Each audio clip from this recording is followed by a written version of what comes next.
Sign up at the end of this review to get my personal gear list. Hey folks, Tony here from the Acoustic Letter. Today we're going to be looking at a very special guitar from the folks at Martin. One that I actually forgot about. We ordered it at the NAMM show last year, and lo and behold, it just came waltzing through the back door a couple days ago, and I figured what a perfect guitar to show off to you.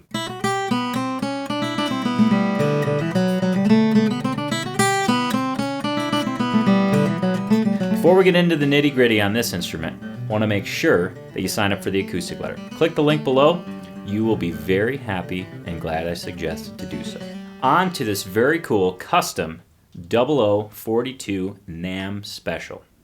This is a guitar that we got to basically pick out the wood for, pick out the specs. We designed it. They had a bunch of wood at the booth at the NAMM show, and we said we want that, with that, with that, and bam, here it is. We have a 00 body size with a 14 fret neck. This is like a fingerstyle player's dream come true. This is an awesome guitar for fingerstyle. It actually does pretty good with the flat pick as well. We'll get into that a little bit later. This guitar, like I said, a 00 body size, 14 fret neck, Italian alpine spruce top with a modern style bridge, bone saddle, ebony fingerboard, bone nut, Waverly open gear tuners, great tuners. You see on that solid headstock, Martin inlaid in pearl. On the body, we have abalone purfling used throughout the whole top of the instrument. On the rosette, around the fingerboard extension, around the body, on this beautiful 1935 Sunburst. And on the back, we have a glorious piece of Madagascar Rosewood. Great reds, pinks, real dark brown swirls. This is a really, really great piece of wood. And to trim it all off, we have Madagascar Rosewood binding as well. This is a killer guitar. It's one that we're exceptionally proud of because we designed it, and after playing it for a little bit, it's a sure clear-cut winner. So let's give this guitar a play so you can hear what it sounds like.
Thanks for checking out our custom Martin 0042 Special from the NAMM show. If you have any questions, comments, or suggestions, please leave them below, and don't forget to sign up for the Acoustic Letter. Thanks a lot.